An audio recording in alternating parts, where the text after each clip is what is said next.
pengembang ini kan memang sekarang masih wait and see, ya kan. Walaupun mereka optimis, tapi kan mereka menunggu kebijaksanaan dari pemerintah. Ya, ya. Tapi anyway, mereka istilahnya sekarang ini sudah punya semangat yang bulat ya. Kalau yang lalu kan, aduh, ini gimana nih ntar putaran kedua, nanti aduh ekonomi segala macam. Sekarang sudah bulat. Tapi mereka tetap wait and see. Kapan momentum mereka harus melempar satu produk baru, kapan mereka harus berperang lebih cepat lagi gitu. Mereka menunggu waktu mungkin Januari Februari tahun depan. Nah, sedangkan menengah ke bawah mereka merasa lebih aman, karyawan merasa lebih aman, ya mereka tetap ada pasarnya gitu. Tetap mereka membeli.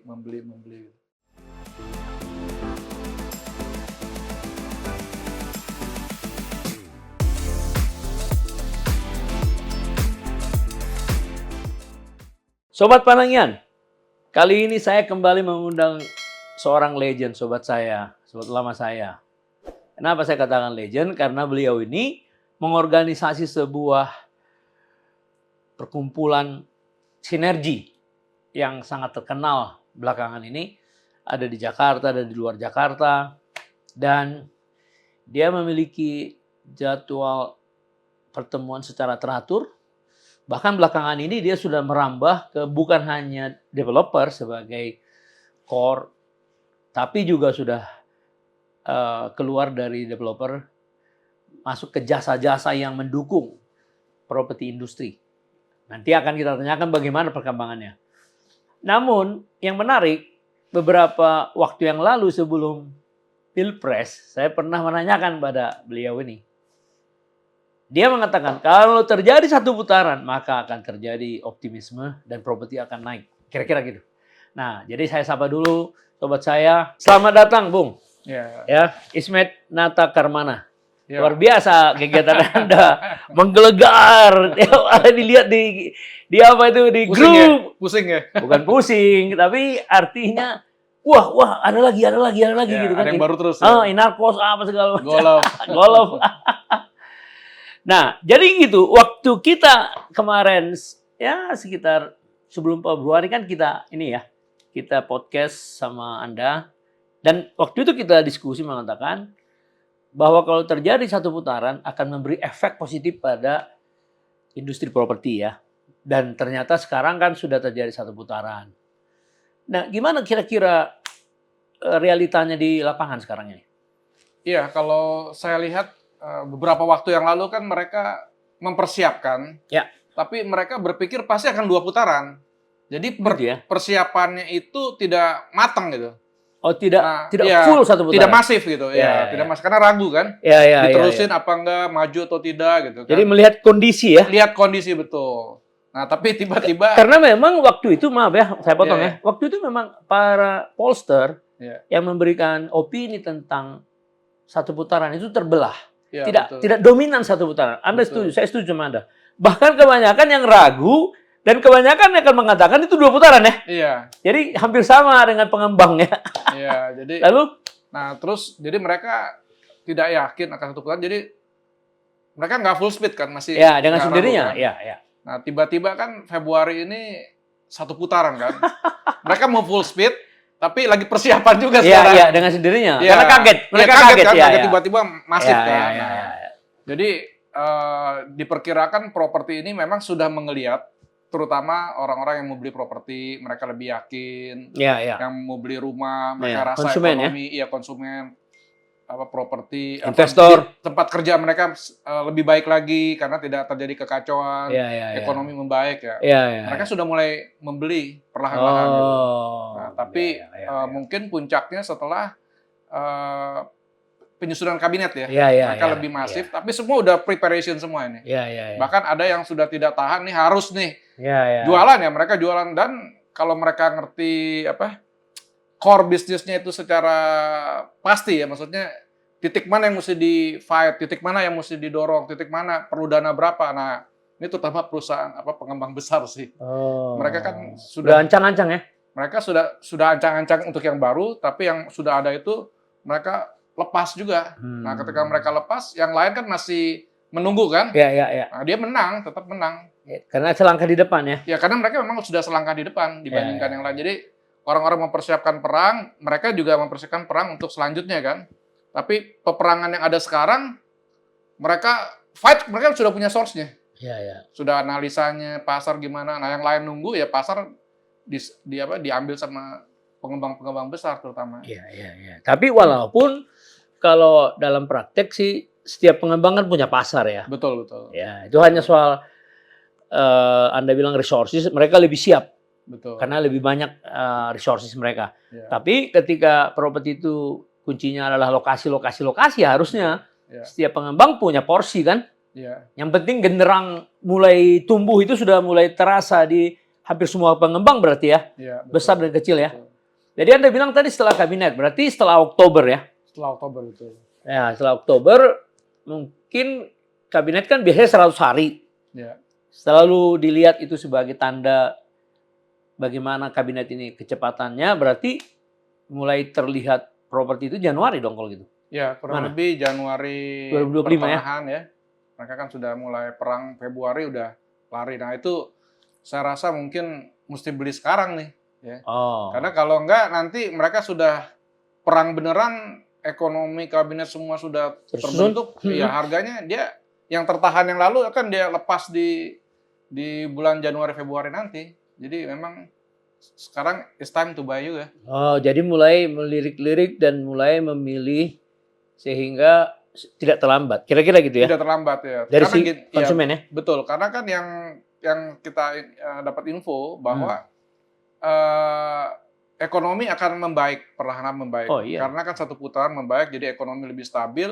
Dengan kestabilan itu, pengusaha yang bukan properti ya, mereka kan terus mempersiapkan produk-produk baru, inovasi baru. Nah, karyawan-karyawan kan rasa tenang lagi kan? Mereka bilang, wah ini pasti akan stabil, ekonomi akan stabil. Ya mereka yang tadinya menunda untuk membeli, akhirnya mereka memutuskan untuk membeli yang terutama di menengah ke bawah gitu. Nah, yang menengah ke atas ini mereka tetap membeli asal si pengembang itu punya kredibilitas yang sangat tinggi. Iya. Oh gitu ya. Oke, kemudian kan seperti Anda katakan tadi bahwa pemerintahan baru ini menciptakan optimisme. Bagaimana tanggapan para developer terhadap programnya 02 yang menang ini di bidang perumahan? Apakah memberikan efek positif pada pengembang-pengembang yang ada? Karena gini, pengembang yang akan mendapatkan bagian pekerjaan dari pemerintah, kebanyakan itu kan pengembang menengah. Karena harga-harga rumah yang disupport pemerintah itu kan 200 jutaan untuk landed, terus apartemen yang 500-600 jutaan untuk yang vertikal. Tapi bagaimana respon daripada pengembang melihat program itu? Ya, kalau saya lihat pengembang ini kan memang sekarang masih wait and see, ya kan. Walaupun mereka optimis, tapi kan mereka menunggu kebijaksanaan dari pemerintah. Ya. Tapi anyway, mereka istilahnya sekarang ini sudah punya semangat yang bulat ya. Kalau yang lalu kan, aduh, ini gimana nih ntar putaran kedua, nanti ekonomi segala macam. Sekarang sudah bulat. Tapi mereka tetap wait and see. Kapan momentum mereka harus melempar satu produk baru, kapan mereka harus berperang lebih cepat lagi gitu. Mereka menunggu waktu mungkin Januari Februari tahun depan. Nah, sedangkan menengah ke bawah mereka merasa lebih aman, karyawan-karyawan merasa lebih aman, ya mereka tetap ada pasarnya gitu. Tetap mereka membeli gitu. Yang sementara yang lalu itu mereka kan menunggu sampai mereka merasa bekerja lebih aman. Nah, sekarang kan sudah aman, semua ekonomi sudah bergerak naik, dan pemerintah yang sekarang ini kan kelihatan saya nggak tahu, lebih terbuka ya, maksudnya. Mereka bilang, ayo kita masuk, ayo kita kita bikin lebih baik lagi, semua rakyat bisa mendapatkan rumah yang lebih baik segala macam. Nah, itu kan sampai makan gratis dan lain-lain, itu kan semua program yang dicanangkan pemerintah untuk kemakmuran rakyat kan. Iya, betul. Nah, pasti masalah perumahan juga akan diangkat juga gitu. Jadi artinya bisa dikatakan pengembang optimis dengan program pemerintah untuk mensejahterakan rakyat, dari mulai pembangunan rumah, kemudian dari mulai makan siang, kemudian pendidikan gratis, kemudian pengobatan gratis, penciptaan sekolah-sekolah unggul di kabupaten, pembangunan rumah sakit secara masif di kabupaten, dan pembangunan perumahan. Jadi artinya pengembang melihat itu sebagai sesuatu yang Anda sebut-sebut tadi terbuka, lebih open terhadap kesejahteraan masyarakat, akan meningkatkan ekonomi. Kira-kira gitu ya? Betul. Ya. Memang kalau kita lihat dari prospek konstruksi memang sangat besar itu. Ya. Dari mulai rumah, makan siang, kan harus bikin dapur itu kan, dapur umum ya. Betul. Kemudian juga peningkatan kesehatan melalui pembangunan rumah sakit, masif semua itu pekerjaan. Ya, kan menciptakan lapangan kerja baru kan. Dengan sendirinya. Ketika mereka dapat income, mereka punya uang yang cukup, mereka akan beli minimal rumah subsidi itu juga akan meningkat ya. Kita berharap tahun depan di pemerintahan yang baru juga dorongan pemerintah untuk mensupport rumah subsidi juga lebih masif ya. Ya, memang Pak Hasim waktu diwawancara di tempat ini, dia mengatakan pemerintah mentargetkan 300, Ray mengharapkan 300, hanya 200. Kita akan buat 500, dia bilang. Artinya memang terjadi pelipat gandaan dari target ya. Iya, betul. Terus kemudian pemerintah kan belum pernah punya target untuk membangun rusun. Ya. Rusun yang harga 500-an ya. Ya. Karena nggak ada pengembang yang berminat, mungkin karena terlalu murah atau apa. Nah, beliau juga ingin mencanangkan 500.000 juga itu. Luar biasa ya. Jadi 1 juta hanya di kota itu. Ya. Nah, belum lagi di desa. Betul. Akan dibangun 2 juta kan. Jadi sangat sering beliau itu ngomong di berbagai apa tuh kan 3 juta kan. Ya. Makanya pengembang banyak yang siap-siap untuk melihat apa nih kan gitu. Ya. Karena memang kalau pemerintah akan targetnya mereka akan mendekatkan masyarakat itu ke arah transportasi massal. Ya. Jadi di tempat transportasi massal itu di kiri kanannya itu akan dibangun rumah-rumah yang murah sehingga mereka mereka dapat tempat tinggal yang murah, mereka ke tempat kerja juga murah. Mudah dan murah juga. Murah, ya, karena akhirnya ya otomatis kan income mereka tidak terkuras untuk transportasi. Akibatnya bisa dipakai untuk hal-hal yang lain. Ya, betul. Ya, untuk perumahan dan transportasi ya sekaligus. Betul. Ya. Ya, memang itulah visi dari Pak Hasim ya waktu itu di sini. Ya, kita akan sambut sih bagaimana caranya mewujudkan ya. Betul. Oke, kemudian sektor apa yang kira-kira setelah tahun 2025 Anda sebut tadi akan mulai bergerak? Apa yang paling masif lah? Apakah perumahan, terus apakah perumahan landed, perumahan vertikal? Silakan. Ya, saya pikir yang paling bergerak pasti perumahan. Yang kedua, konsumsi.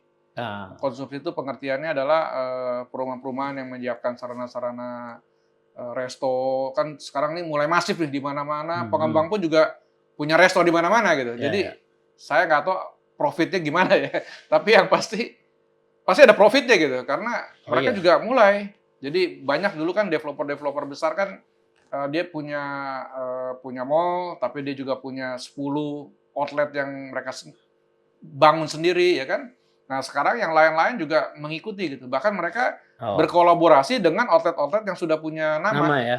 Jadi mereka bikin tempat gue, kita bagi-bagi profit sharing gimana gitu. Nah, itu juga akan besar nanti karena ketika masyarakat itu sudah mengelompok di satu wilayah, mereka tuh malas juga keluar kemana-mana.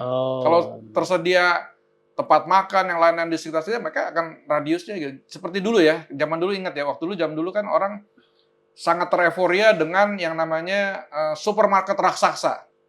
Hari ini tidak.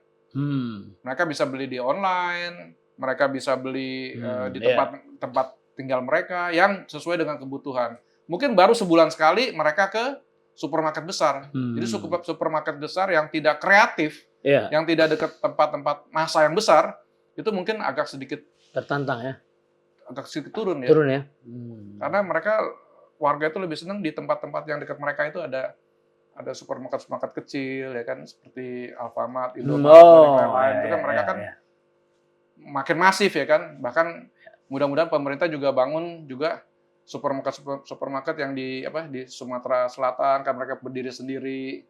Ya, jadi bukan hanya yang besar juga tapi yang kecil-kecil bisa besar juga. Itu kan sedang disupport pemerintah. Betul. Jadi maksud Anda bahwa tren pembangunan properti sekarang itu orientasinya pada kawasan tapi lengkap dengan kuliner, lengkap dengan retail kecil yang memenuhi kebutuhan mereka ya. Betul. Oh gitu ya. Nah, kalau begitu bisa dikatakan perumahan landed itu. Lebih banyak perumahan landed ya. Iya, betul. Komunitas-komunitas itu kan berarti klaster-klaster ya. Betul. Kemudian bagaimana tentang apartemen? Ya, kalau apartemen sebenarnya minat tuh tinggi. Cuman kan penyewa yang akan banyak, Pak. Investor kan sudah capital gain-nya kan saat ini mereka nggak dapat. Iya. Ya mereka sebagian besar mereka harapkan yield kan. Tapi yang pasti yang memberatkan mereka itu adalah ini, Pak. Biaya apa namanya itu? IPL, Pak. IPL. Oh, IPL ya. IPL-nya besar, biaya listriknya di apartemen airnya lebih mahal. Nah, ini kalau bisa pemerintah atasin ini mestinya akan lebih baik, Pak. Jadi tidak terlalu tinggi, akhirnya semua orang bisa masuk ke apartemen, Pak. Karena kalau misalnya IPL-nya mahal, listrik, kan itu semua ada fasilitas kan. Mereka harus bayar mahal, padahal mereka fasilitasnya belum tentu mereka pakai gitu. Tapi mereka perlu tempat yang dekat tempat kerja, perlu tempat yang tempat tinggal apartemen yang dekat perumahan, dekat transportasi. Nah, mereka fokusnya di sana gitu, bukan fasilitas kolam renang dan lain, itu kan additional dari developer supaya value-nya naik kan. Iya. Nah, dengan banyaknya fasilitas akibatnya Pak IPL-nya jadi tinggi Pak, security banyak. Nah, ini yang kalau bisa bagaimana supaya bisa efisien. Saya ada dengar cerita itu di Malaysia atau di mana ya. Itu mereka ada security ada CCTV di mana-mana. Security cuma 3 orang. Saya juga bingung security cuma 3 orang, tapi akhirnya dia bisa menekan cost IPL. Oh. Nah, kalau listrik sama air itu kan pemerintah ya kan, bagaimana apartemen itu bisa sama rata dengan perumahan. Oh, nah, itu akan menyebabkan perumahan apartemen ini akan bisa menyerap pasar lagi gitu. Iya, saya dengar memang saya juga kaget dengan statement dari Pak Toto Lusida ya, mantan Ketua REI. Ya, dia bilang ada 400.000 apartemen yang kosong kata dia.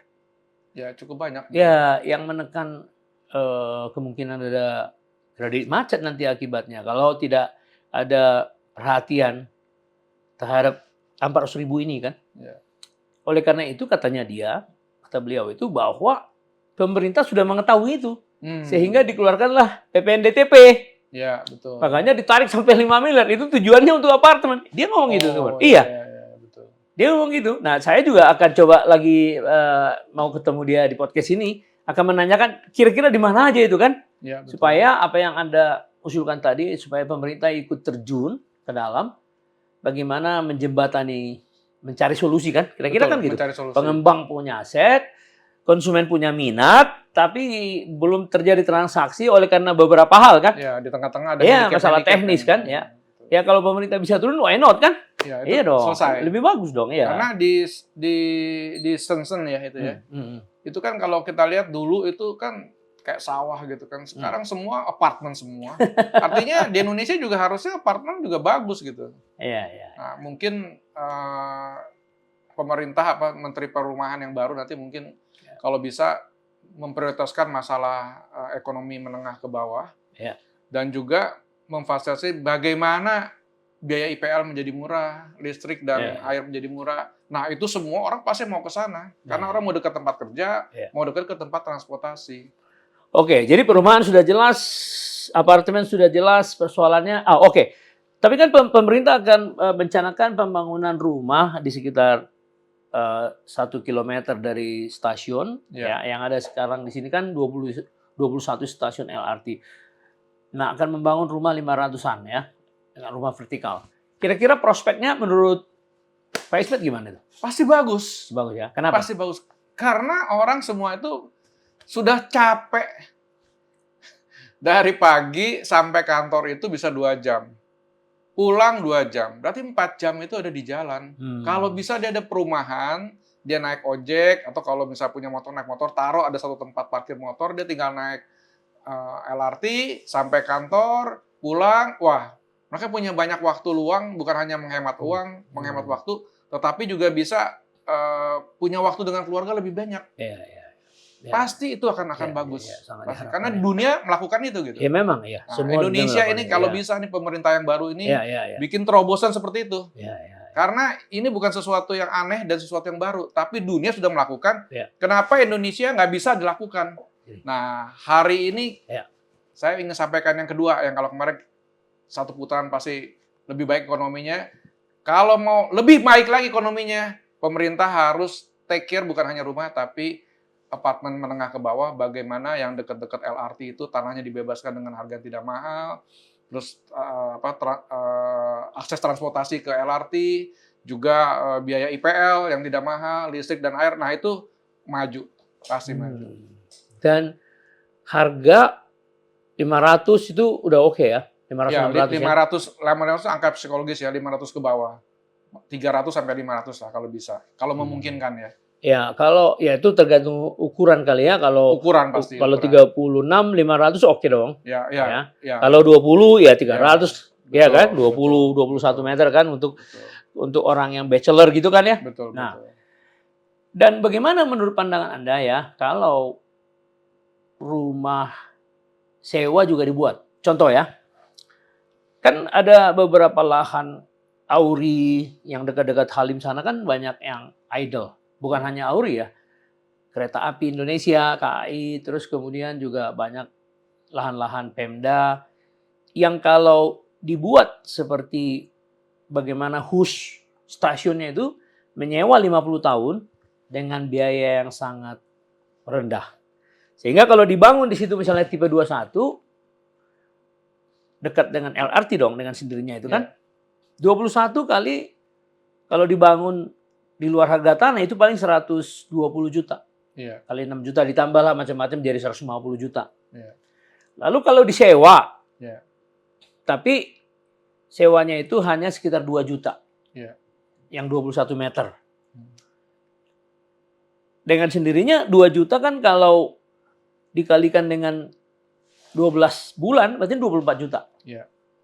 Nah sekarang untuk membangun tower ini sementara pemerintah dulu sampai selesai kan konsumen sewa kan ada yieldnya.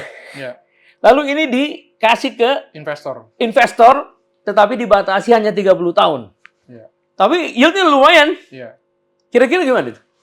Iya, jadi sebenarnya gini, saya memang ada pegang satu proyek ya sekarang apartemen ya, yang menurut saya mudah-mudahan bisa berhasil. Konsepnya gini, bayar 5 juta, libur cicilan selama 2 tahun. Prinsipnya menarik kan Pak? 5 juta, libur cicilan 2 tahun. Kok bisa libur? Karena saya akan cari captive marketnya, orang yang kerja, orang-orang mahasiswa, karena ini dekat kampus ya, orang mahasiswa masuk sana, mereka cuma bayar 50%. Nah, 50%-nya daripada developer saat ini mereka pinjam uang di bank kan, mereka kena bunga kan, lebih baik dipotong kemari sehingga penyewanya banyak. Ketika penyewanya banyak, saya kan KPR nih, bayar 5 juta langsung akad. Setelah 2 tahun, itu kan sudah ada penyewa kan kalau harga sewanya misalnya 2 juta tadi kan, terus saya bilang penyewa cuma bayar juta. Rame nggak Pak? Rame lah. Wah luar biasa ramenya, itu yang saya lagi bikin, pertama. Tapi pertanyaannya kan, subsidi itu cuma 2 tahun. Setelah 2 tahun, gimana nih? Gue punya cicilan selanjutnya kan? Nah setelah itu kan, kalau di kampus, kalau di pekerja yang dekat LRT, dekat MRT, tentunya mereka tetap akan butuh sewa Pak. Oh iya. Di Jepang sendiri pun, ternyata orang-orang, saya ketemu sama satu orang Jepang ya, dia mau invest di Indonesia, saya pikir dia mau bangun properti Pak. Justru dia bilang, dia mau cari tempat kos-kosan yang dekat LRT yang mau dia kerjasamakan. Saya sampai bingung, nggak ngerti kenapa ya. Sebenarnya Indonesia sekarang itu adalah Jepang 40 tahun yang lalu. Jadi satu hari orang di tengah kota itu, di dekat LRT itu semua juga akan naik juga jadi mahal Pak. Jadi mahal sehingga mereka tidak mampu lagi membeli, sehingga penyewa terus yang banyak. Karena mereka kan tinggal sini keluar langsung LRT ya kan. Penyewa akan tinggi. Jadi sebenarnya saya himbau kepada teman-teman investor nih, ini timing juga nih, ya kan? Setelah pemerintahan ekonominya bagus, LRT semuanya ada. Nah, coba developer-developer yang jual apartemen coba pikirkan sistem seperti itu. Mungkin sistem seperti itu lebih menarik karena yang sewa pasti banyak, tapi mereka tidak bayar setengah harga. Nah, tapi persoalannya cuma satu. IPL-nya, listrik sama ini juga tinggi. Ini yang sedikit ada kendala nih Pak. Selalu baliknya adalah ke sana Pak. Kalau yang sewa, dia sewanya murah, 2 juta jadi 1 juta. Tapi kan dia mesti bayar IPL sama itunya berapa. Nah, ini yang jadi sedikit handicap. Kalau ini bisa selesai, menurut saya yang investor beli seperti zaman-zaman 2013, dia dapat yield, dia dapat yield udah pasti. Tapi kan kalau penuh terus, lama-lama kan dapat capital gain.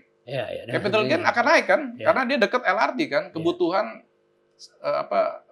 kebutuhan orang demand lebih besar daripada supply. Ya harga juga akan naik kan. Nah, ini pemerintah harus dukung nih. Iya. Oh, gitu ya. Bagus ya. Ya, jadi itu namanya housing carrier. Artinya kalau orang yang baru S1 masuk ke Jakarta bisa tinggal di TOD tapi sewa, after dia married 5-10 tahun kemudian usianya mendekati 30, terus dia married dengan orang yang sama pendapatannya, naik dari 5 juta jadi 10 juta. Iya. Setelah 20 juta pendapatan mereka bisa beli yang 300 sampai 500. Yes. Jadi penyewa dulu sampai dia married, habis itu dia pemilik. Betul. Memang jadi itu kita harus gini. Saya lihat ya, itu kan seperti Pak Panangnya ini kan pengamat. Kalau pengamat bilang, oke, saatnya tinggal di apartemen, saatnya menyenangkan bla bla. Nanti lama-lama pikiran orang akan positif. Mengedukasi pasar. Iya, mengedukasi pasar, Pak. Jadi itu penting. Bapak sebagai pengamat mesti. Iya, tentu ya. Saya justru cari pandangan yang berbeda dan ternyata nggak jauh perbedaannya gitu kan. Anda sedang menyiapkan satu proyek sewa ya. Nah, itulah tadi landed sama housing ya vertikal. Yang bagaimana mengenai mall, retail sekarang? Oh, sebelum itu ruko, gimana menurut Anda? Setelah saya nggak tahu ya, ruko ini simpang siur. Kenapa? Ada yang bilang kalau office itu memang agak sedikit kepukul ya, saya nggak tahu. Ya karena COVID kemarin kan. Ya, tapi recovery-nya gimana gitu? Karena ketika mereka perlu brand image ya, mereka di office building. Tapi kalau mereka product image, artinya bukan produk ya, maksudnya cuman hanya untuk penjualan gitu ya. Mereka ruko. Ya di ruko gitu. Nah, gimana pasar ruko sekarang? Pasar ruko sekarang sih saya lihat kalau yang untuk yang jualan ya, makanya saya bilang jualan, makanan retail, segala macam ya. itu tetap ada daya belinya. Tapi kalau ruko-ruko yang bentuknya office itu house office ya. Iya, karena mereka berperang dengan office beneran kan. Iya. Dulu waktu COVID mereka lari ke ruko. Iya. Terus ketika mahal office mereka lari ke ruko. Tapi sekarang kan ketika membaik ya kan bisa yang perlu brand image ya mereka ke office building lagi. Iya.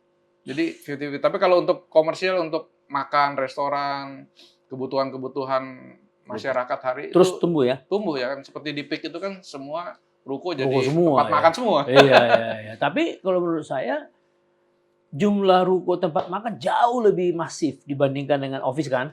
Betul. Iya, jadi artinya bisa dikatakan dengan kesimpulan yang pendek, ruko itu bagus selama ini. Ya. Nggak terlalu terpengaruh seperti kayak apartemen yang dibilang Pak Toto Lusida itu kan memang kosong beneran.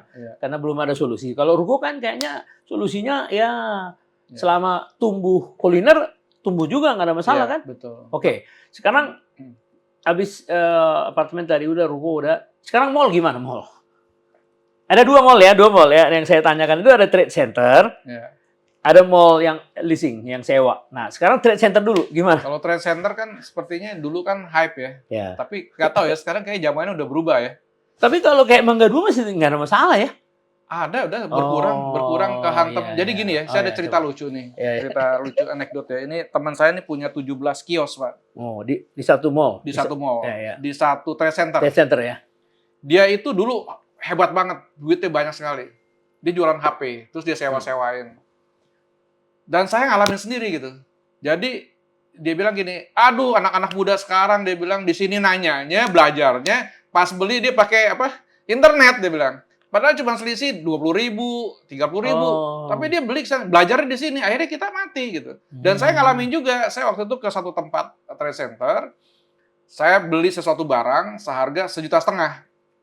Terus sampai rumah, istri saya bilang, coba gue lihat mereknya apa itu? Oh iya. Tuh 500.000 dia bilang.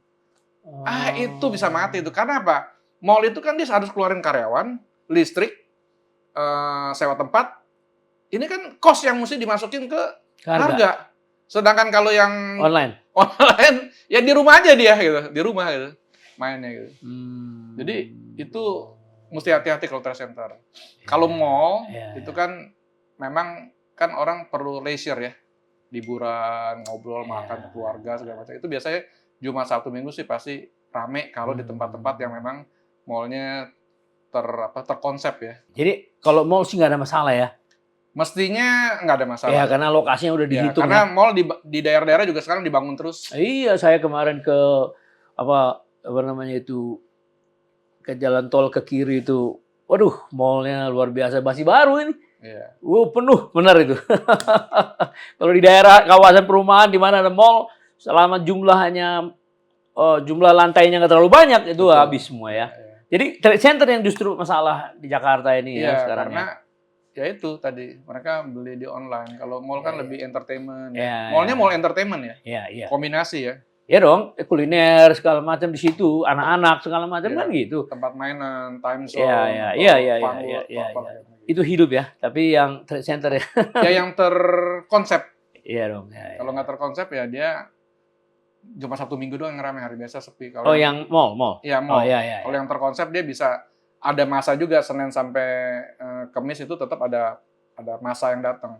Kalau yang terkonsep, kalau yang nggak terkonsep, ya cuman entertainment dong, cuman cuma Sabtu Minggu aja. Jadi solusi untuk trade center yang mandek ini juga mungkin harus dicari lah ya. Iya, sebenarnya sekarang kan trade center yang saya lihat ya di satu tempat trade center, saya kaget ya itu adanya di Senayan ya. Trade center itu isinya penuh dengan orang jual tas segala macam ya. Waktu saya naik, saya bingung. Saya kan lihat dari kaca, dia ngomong sendiri gitu. Loh, kok ngomong sendiri? Kok di sana ngomong sendiri? Oh, rupanya mereka lagi TikTok, podcast kali ya. TikTok apa ya? Jadi mereka jualan tapi pakai TikTok. Jadi basis tempatnya itu bukan buat tempat jualan, cuma buat orang trust bahwa dia punya toko di situ. Jadi banyak yang TikTok. Mungkin trade center boleh berpikir ke arah sana. Kalau enggak ya nungguin tamu datang ya. Tamunya belinya yang pakai TikTok online. Iya dong. Itu dia. Jadi akan kena imbas itu. Ya di masa lalu kan ada masalah TikTok dengan Tanah Abang ya. Iya betul. Tapi udah dicari solusi sama pemerintah kalau nggak salah. Iya. Akhirnya Tanah Abang balik lagi kan? Iya, saya kurang tahu itu. Iya. Pernah dulu pernah saya ingat dikomplain kan. Wah, gara-gara TikTok kita semua. Tapi diatur kembali kayaknya hidup lagi tuh. Sudah hidup lagi ya. Ya, mungkin juga ya seperti Anda bilang tadi, orang Tanah Abangnya bikin TikTok juga gitu ya. Itu cuma buat basis doang gitu. Ya. Jadi udah luar biasa nih ya kan.